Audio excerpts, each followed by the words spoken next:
BBA, BCA, BCom computer కోర్సులో 100% placement లభించే ఏకైక డిగ్రీ కాలేజ్ కూకట్పల్లిలోని I3 degree college 8367215215. Panchayati Raj మరియు గ్రామీణాభివృద్ధి.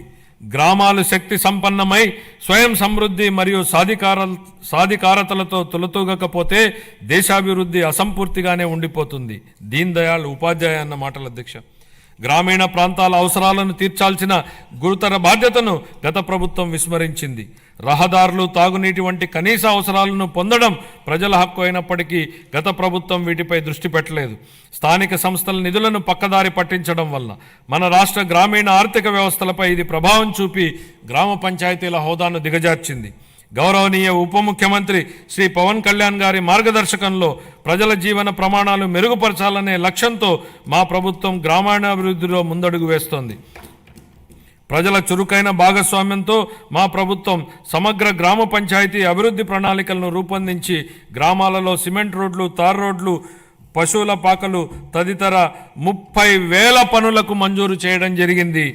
4,300 కిలోమీటర్ల మేరకు మంజూరైన సీసీ రోడ్లలో ఇప్పటికే 3,000 కిలోమీటర్ల రోడ్లు పూర్తయ్యాయి. మరో 1,300 కిలోమీటర్ల మేర రోడ్లు తుది నిర్మాణ దశలో ఉన్నాయి. వీటి ఫలితంగా గ్రామీణ ప్రాంతాలలో పరిశుభ్రమైన వాతావరణం ఏర్పడి ఆర్థిక కార్యకలాపాలు, ఉపాధి కల్పన జరిగింది. గత ప్రభుత్వం 5 ఏళ్లుగా స్మార్ట్ LED వీధి దీపాల పథకాన్ని పూర్తిగా నిర్లక్ష్యం చేసింది. 150 కోట్ల రూపాయల మేరకు బకాయిలను చెల్లించడం ద్వారా మా ప్రభుత్వాన్ని ఈ కార్యక్రమాన్ని పునరుద్ధరించింది. కేంద్ర ప్రభుత్వం జల్ జీవన్ మిషన్ను ఆగస్టు 15, 2019లో ప్రారంభించినప్పటి నుండి 2024-25 వరకు 13,499 కోట్ల రూపాయలను కేంద్ర ప్రభుత్వం కేటాయించినప్పటికీ గత ప్రభుత్వం మన రాష్ట్రాన్ని సకాలంలో విడుదల చేయకపోవడం వలన కేవలం 2,255 కోట్ల రూపాయలను మాత్రమే వినియోగించుకోగలిగింది.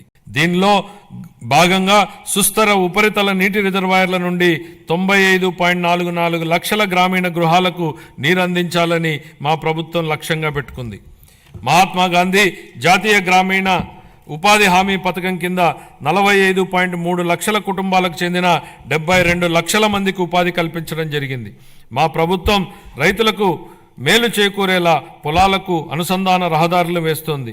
అన్ని గ్రామాలలో స్వచ్ఛ భారత్ మిషన్ కింద ఘన మరియు ద్రవ వ్యర్థాల నిర్వహణ కార్యకలాపాలను చేపట్టడం వలన అవి పరిశుభ్రమైన మరియు ఆదర్శ గ్రామాలుగా మార్పు చెందనున్నాయి. గ్రామీణ ప్రాంతాల్లో మౌలిక వసతులు, రోడ్ల నిర్మాణం విషయంలో గత ప్రభుత్వాల నిర్లక్ష్యాల వలన భయంకరమైన భరింపశక్యం కాని వారసత్వం మా ప్రభుత్వానికి వచ్చింది అధ్యక్ష. పల్లెల్లో ఎక్కడ చూసినా గుంతలమైన రోడ్లే కనిపించాయి. వంతెనలు లేక కనెక్టివిటీ లేని గ్రామాలకు అనుసంధానం ఏర్పడుతున్న ఈ రోజుల్లో రోడ్లు సరిగా లేక గ్రామాలకు అనుసంధానం లేని పరిస్థితి గత ప్రభుత్వంలో ఏర్పడింది. ప్రధానమంత్రి గ్రామీణ సడక్ యోజన, ఆంధ్రప్రదేశ్ గ్రామీణ రహదారుల అనుసంధాన మరియు ప్రాజెక్టు మరియు జాతీయ వ్యవసాయ మరియు గ్రామీణాభివృద్ధి బ్యాంకు నిధుల కింద ఈ రోడ్లను అభివృద్ధి చేసే ప్రయత్నాలను ప్రారంభించాం. అన్ని వాతావరణ పరిస్థితులను తట్టుకోగలిగే రహదారులను నిర్మించి అనుసంధానతను కల్పించే దిశగా PM జన్మన్ పథకం మన రాష్ట్రంలో అమలు చేయబడుతోంది. 2025-26 ఆర్థిక సంవత్సరానికి గాను పంచాయతీరాజ్ మరియు గ్రామీణాభివృద్ధి శాఖకు 18,847 కోట్ల రూపాయల కేటాయింపును ప్రతిపాదిస్తున్నారు. పట్టణాభివృద్ధి. వేగంగా పెరుగుతున్న జనాభా దృష్ట్యా సమర్థవంతమైన పట్టణ ప్రణాళికను రూపొందించడం చాలా ముఖ్యం.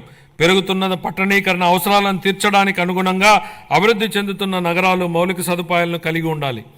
రాష్ట్రాన్ని సర్వనాశనం చేసేలా ప్రణాళికాబద్ధంగా వికేంద్రీకరణ మంత్రాన్ని జపించిన గత ప్రభుత్వం బిల్లుల చెల్లింపు విషయానికి వచ్చేటప్పటికి మాత్రం కేంద్రీకృత విధానాన్ని అమలు చేసింది.